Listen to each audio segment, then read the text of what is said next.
Hi and welcome to this week's Life Lessons video. It's great to be back with you all. This week we're talking all about the law of attraction and inner child work and answering the question, is it actually possible to manifest or attract positive things into our life if we still have unresolved inner child issues? So the question we've had in on this topic is, some spiritual people that I admire say that you have to be happy to attract good things and manifest your desires. These teachers in manifestation say that we have to be aligned and positive and do visualizations for a week or a month at the very minimum in order to succeed. But other teachers say that we need to first work on our limiting beliefs and inner child healing in order for us to manifest good things. But the problem is that when I'm doing this inner work, it can be uncomfortable and painful, and it makes me very sad and depressed. So surely if I feel bad when I'm doing this inner child work, then this will only attract bad things. So which is the right approach? And is it possible to combine or balance both approaches? Well, that's quite a mouthful, but it's an interesting dilemma because it's almost like we're getting mixed messages as to what comes first, the chicken or the egg. Do we be happy, positive, do creative visualizations and work really, really, really hard on those? Or do we have to go through the challenge of doing the inner child work in order for the law of attraction to work for us? Okay, so it is a bit of a confusing question because I see them both the same, you see. She said that if she's doing the inner child work, then she gets sad and depressed, and I would want to know why. Why would she create that emotion? So again, you have to put it through the Wu Wei wisdom filter. You are the creator of your emotions, you are not the victim. So for me, the first question that I would ask her is, why do you get anxious, upset? Why does that give you a problem when you're doing the inner child work? Because here's a problem. If you're sending mixed messages, and I agree with her, it can be very confusing. Some teachers on the law of attraction will tell you, all you've got to do is sit in front of a mirror for every morning for a month and tell yourself you're beautiful. Then the law of attraction works. I do not believe that to be true, because I believe then if you say something but you believe something else, you are now sending out a mixed message. And then guess what you get back? Mixed messages. And so the law of attraction is only like a reflection of what's going on deep inside of you. So if you're confused, saying one thing but meaning something else, that is going to give you a confused response. Now, that doesn't mean to say it's always going to be a negative response. Of course it doesn't. But it's going to be confused. So you're going to have good periods and bad periods. You're going to have things where things are going really well and then things are not going well because you're sending out a mixed message. So I would say, rather than what order that you're doing it in, the number one teaching for me of teaching the law of attraction, let me give a few moments work on that. Because a lot of people think the law of attraction is quite a new thing. In the 1960s, 1970s, it comes from the book called The Secret. And I believe the law of attraction is much more older and ancient than that. And I believe it actually comes from Taoist teaching. The Taoist teaching is Yi Dao, Qi Dao.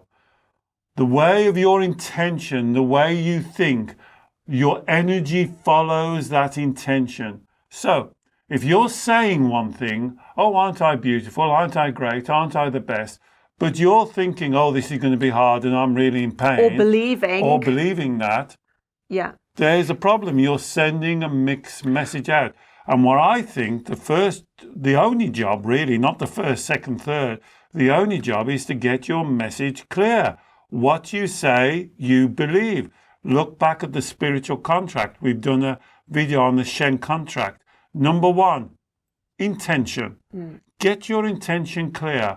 What is it you really want to achieve? Not wishful thinking what you would like to achieve, but you've got no effort to put into it, and then think the magic fairy of wishful thinking is going to come down and wave her wand. I've got bad news for you.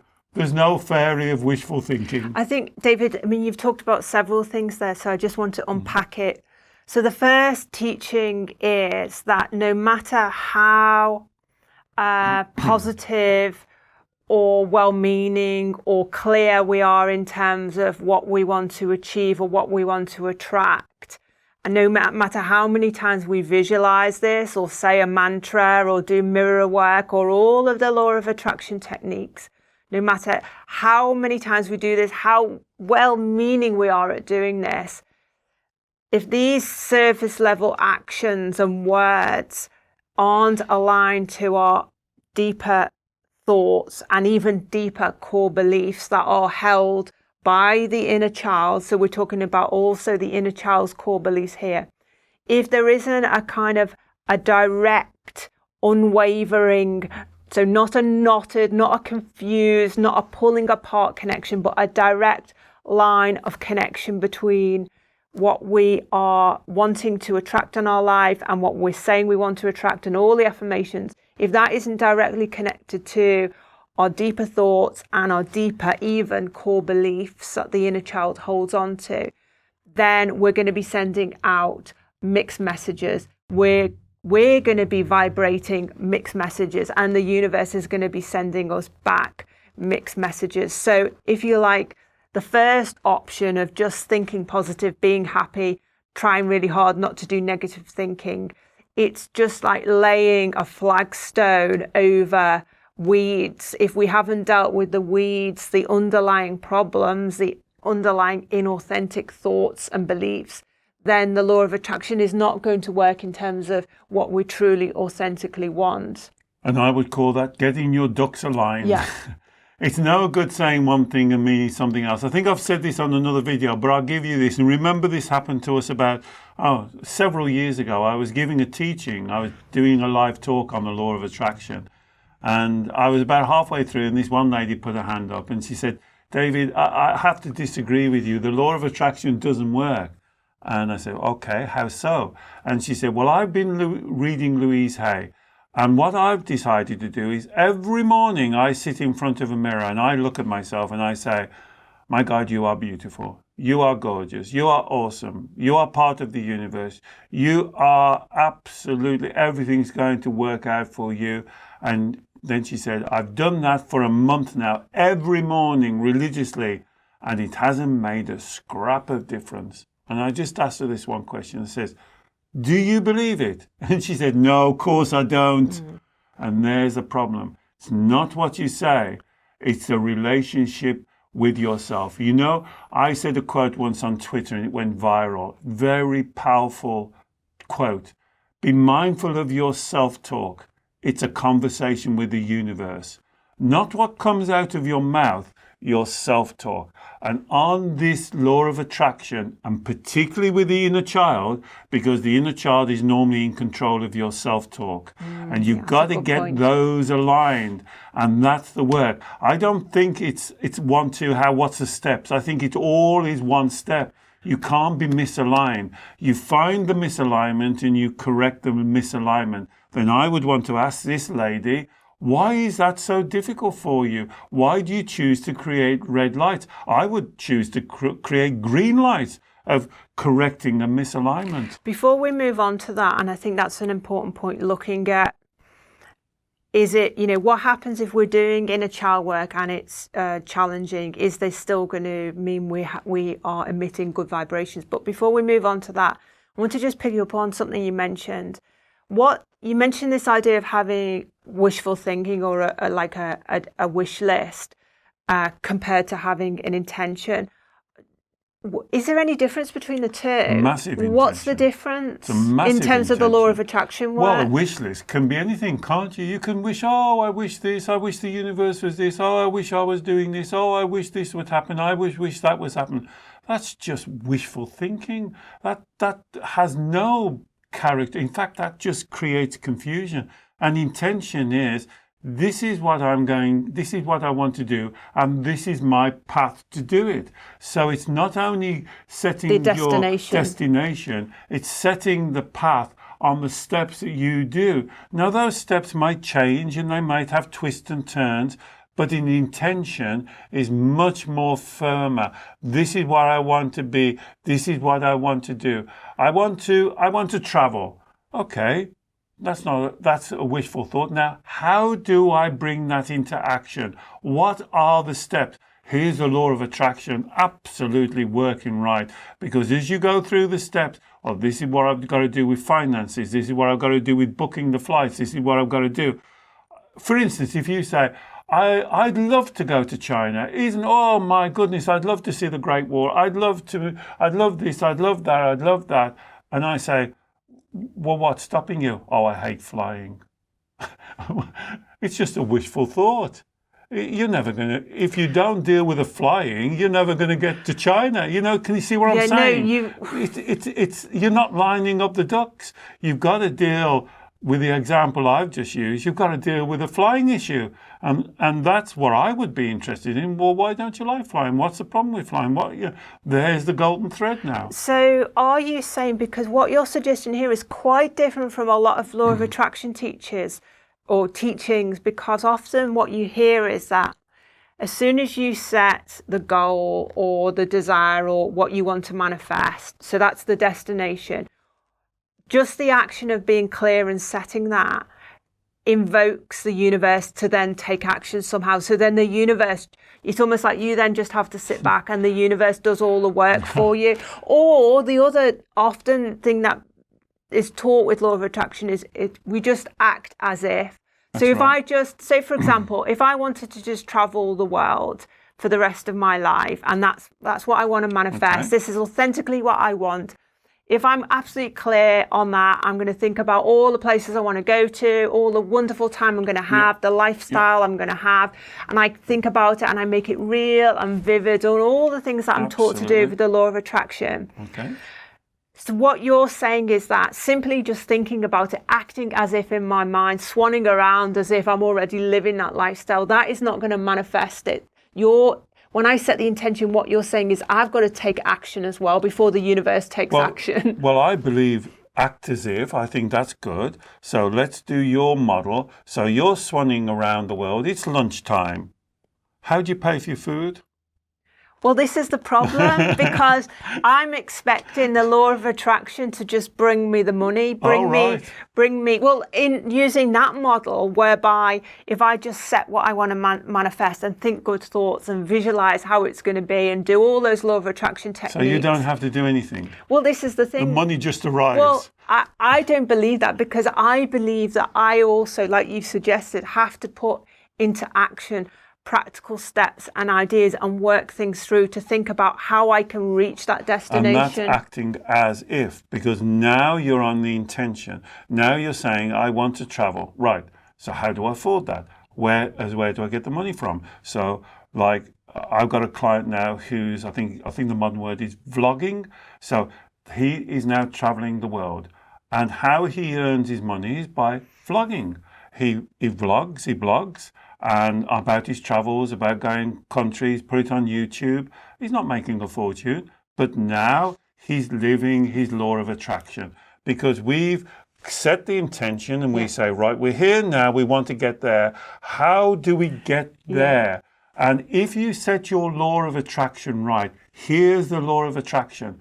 Now the answers will begin to present themselves out of almost like the blue. The Taoist, the translation of the Taoist of this is a very interesting translation. We don't talk about this much. We should do some videos on this. The Taoists call it the helpers. Oh, yeah. We don't talk about this. Yeah, no, we should talk. Then the helpers come in, because when I start working with this gentleman, I think he's in Asia at the moment. I've lost track with him. But he said, well, I can't even, I'd love to do this, but I don't see any Now you set the intention. Now you say, well, how do we get How do we get you out of the country? How do we do this? Step by step. So first of all, he travelled from the UK to France, and then he spent a month working in a bar. He started to build up, and then the helpers come in because his intention is clear. Now, you won't always know what that is, and that's the twists and turns of Wu Wei, because suddenly somebody will say to you, when I was going to China once, and I was going as an acupuncturist, working in Nanjing Hospital, but when I went to the Wudong in the middle of China, when I couldn't practice being an acupuncturist, I wanted to stay there, then all of a sudden, one day, out of the blue, as one of my masters said, would you be my translator? My Chinese was terrible. And I said, yes, and this is what the Taoists call the helpers. When you're least expected, if your intention is pure and clean and honest and you're working towards it, then the helpers start to come in. And David, I can see how that works. To me, I kind of visualize it as we have to take, if this is our end destination, we have to be prepared to take one step. Then the cosmic helpers will come in and do the next step. Then we see what they've offered us as an opportunity. Then we take the next step. Then they'll come in again and take the next. And so we're working in tandem with these cosmic helpers, with the cosmos, this idea of the universe is a giving place, and it will give in the direction of our travel. Loads of opportunities. But we need to, it's almost like a step at a time. But if we're sitting at the start point, with this view of our end destination miles off and saying, well, come on, universe, I want you to transport me from A to Z, but I'm not prepared to do step B, step D, step F, etc. I'm not prepared to work in tandem with you. Nothing's going to happen. Let's use this example of travelling the world. It's like sitting there and saying, right, wouldn't it be wonderful if I travelled the world for 3 years? Okay, then universe, now send me all the tickets. It doesn't work like that. That's not the way the law of attraction works. You set your intention and then you say, what's my first step? How do I get to there? And then this is what a lot of the human-centered and the inner child will resist, like my client did. Well, what happens if? Well, what happens if what? Well, what happens if I get to France and then nothing happens? No, something will happen. And that's what people, well, I can't trust that. And then this is sending out mixed messages to the law of attraction. You set your intention, you make it reasonable, you then you then work out steps towards that intention. But in those steps, there's got to be what Alex calls the riddle rule. Flexibility. The flexibility. Because you might think, well, I want to go from UK to France, France to Spain, Spain to Italy, and you might go to France, and then all of a sudden somebody offers you Italy. Well, you go to Italy, or you go to Sweden, or you go to Bulgaria, or you go to China.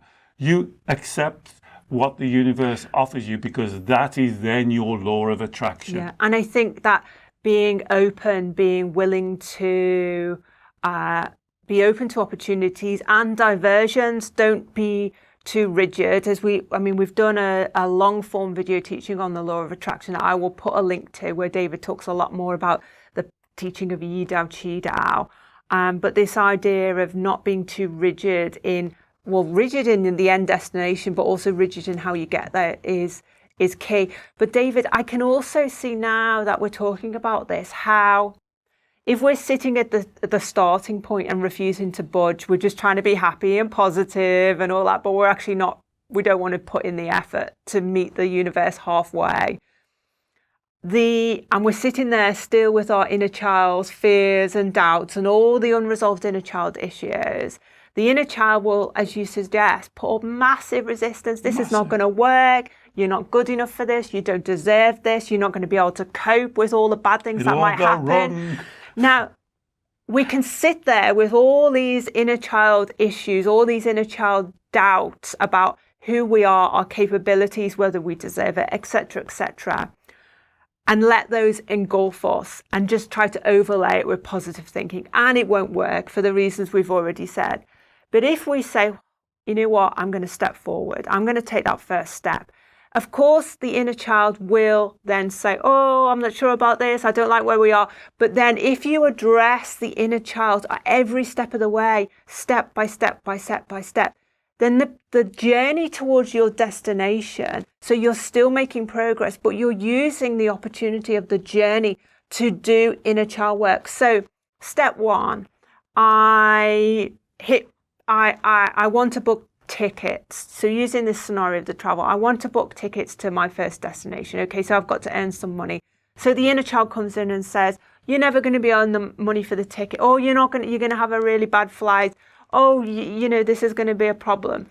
So then you start to work with the inner child on the issues that it's bringing you. Yes, that's it. You allay its fears. You talk to it. Why do you believe this is going to happen? Look for the evidence, all the stuff we talk about on all our other inner child reparenting videos. And you address those concerns. And then you take another step forward. And then if the inner child comes up again with concerns, worries, negativity, you talk it through. You address those concerns. But because the inner child will want certainty. Remember, we talk in all the videos. It wants control. It wants to know. It wants the known outcomes. It doesn't like uncertainty. Your Shen, your spirit, that's where you should be in uncertainty. That's what the idea of the cosmic helpers will come in and help you. 25, 30 years ago, when I first started to travel around China, of course, white people went to the main cities, but they didn't go where I went on the interior. Sometimes, especially I'm quite tall, and some of the local Chinese had never seen a white person as tall as me, especially with no hair, because you can imagine Chinese men have got thick black hair. And so I was a bit of an oddity, and my Chinese was very poor. But I traveled around the interior of China, catching trains, catching local buses, getting taxi, and the helpers were always there. It always seemed as though then something would just magically open up, and that's how I went round China for the first 5, 6. I sometimes look back and think, I don't know how I did it myself. Yeah. I don't know how I got from there to there. I couldn't. And somebody said, "Oh, could you tell me your travels and how you did it?" And I said, "I couldn't tell you because I can't remember." It was almost like as I got to one place, then the door opened and I went to another place, and then I went to another place. That's how I found the Wudong Mountains. I went there. I knew that they were the birthplace of Taoism. I didn't know anybody there, no one. And I just arrived there and started to ask. And then somebody took me in, which we're still friends with now. They took me in. I became part of their family. And then they introduced me to somebody, and then they introduced me to somebody else, and that's how it went. But that's kind of following your higher self, your Shen, you're trusting that the universe will step in and help you if you put in the effort. But equally, if we follow the inner child will want us to retreat back. So it's very important to address those inner child concerns every step of the way. And so that's why, to answer the ladies' questions, that it is possible to manifest what you want if you have the intention and the willingness to put things into action and work in tandem with the universe. But that has to be done also in tandem as part of the oneness with your inner child. You can't leave your child behind because the child is part of you. Exactly. And it just made me smile as you were saying that, because I think, to answer that lady's question, I think if I use myself as the example, I was just thinking I've never put these words together before. I think my inner child absolutely trusts the helpers. And why is that? I think it's because it's had so much evidence that the helpers actually come in. And do you remember that one time that we travelled when we were in China? Yeah. And do you remember the time I'm talking about? I do. Do you want to say? Well, the story is we wanted to go to one of the sacred mountains in China, and because I'd never visited any of the sacred mountains, and so it was literally in the middle of nowhere. And hardly anyone spoke English. We managed to get a bus from one of the main cities out, and this bus was to take us, supposedly we thought, right to the mountain, and there'd be like some sort of tourist facility there that would kind of explain what was going on. And we got this bus. We managed to find the bus, and we got the bus, and we got dumped somewhere maybe about 1 kilometre away from the foot of the mountain, literally in the middle of nowhere. And we were on a bus with like lots of other foreign tourists. And I just went into complete panic mode. I'm thinking, where on earth are we? What are we doing here? How on earth are we going to find the mountain, let alone get back home? And then all of a sudden, appeared out of nowhere a Spanish couple, I think they were Spanish, and who spoke good English, and said, well, we know the way, we can take you. And so I was just so relieved, and my inner child was obviously relieved, because, my inner child was in complete meltdown, and I didn't have any, as the mature adult, I didn't have any suggestions to kind of offer her, because I was stuck. And the cosmic helpers came in and brought this couple to us, who navigated us, who kind of took us under their wings and navigated us to this mountain and went up the mountain with us. And where they came from, I have no idea, because you've never seen them since. We were literally in the middle of nowhere, but they were like our guardian angels, if you like. And so this idea of the inner child, because in a way the inner child nature is to be skeptical, is to not trust. But the more you work with the inner child, step by step by step, the more the inner child begins to trust that you know what you're doing, and that the universe is a helping, loving and giving place. It's not a place of problems, of disasters, of, if we look beyond the narrow view that the inner child gives us, which is very scared and frightened, and that everything's going to go wrong and everything's going to be a problem. If we widen our view out and accept the view of the cosmos as it is, that truly loving, divine, transformational place, then you, the universe, the cosmic helpers, and our inner child can work together as one. Absolutely. And I think as you're the growing, the teaching, the expanding is for your inner child to trust the universe, to trust that these will happen. And that's when I was listening to you, and mine totally does. So wherever we are, and we love traveling, and we meet strangers, and very quickly they become our best friends, and we go back and visit them, and we got friends all over the world that this happens because we're all in this together. We're all human beings. Yes, there are some bad human beings out there who in emotional problems, but I can tell you what, there are far more kind, genuine, open, caring, loving, sharing human beings. And if you open yourself up to that, here's the law of attraction. Now, we've just used it in the idea of traveling, but this happens in careers. This relationships, attracting relationships, attracting good jobs. Everything. Yeah. What is the career you want to earn? How do you get there? What's the first step? What's this next step? What's this next step? And then you work your way through, and then the helpers will come in. What you don't experience. And so many of my clients, they'll say they want to do that, then they get to the first step and go, no, actually I want to do this. And then this opens all up. It's an unfolding. It is. But I like this idea of it being a team effort, having to bring the inner child along, answering its questions, uncovering its concerns and teaching it the life lessons it needs to learn, working with the universe hand in hand. And I love that idea of enjoying the journey as a team together. Because that's all we have. Yeah. We only have the journey. That's it. That's what life is, the journey. And it's how you travel, the grace and the ease and the flow. And this journey is twists and turns. I'm not sitting here and saying, oh, it's wonderful, it'll always work out the way you want it to. because it doesn't, and that's reality. That's why I'm saying you have to accept that, and it's how you surf those waves, how you go through reality. That's the skill. But there are, I believe, and we'll have to do some videos on these idea of the cosmic helpers. Yeah. These cosmic helpers, they're there all the time. Look back on your life and see those difficult times when something then came in, a person, a situation changed, an idea came into your head. These are the cosmic helpers. They're always there for you if you allow them in. This is the law of attraction. If you close down, they can't get in because you're following your inner child, and your inner child wants to know, wants certainty, wants to know 1, 2, 3, and wants to check, and wants the tickets booked, and wants to come and pack your bags for you as well. And so that's why you can't ignore the inner child. Exactly. You've got to work with the inner child as part of this process. I hope you have enjoyed this video. I hope it's helped you on your law of attraction journey and given you some ideas and techniques to start to think about.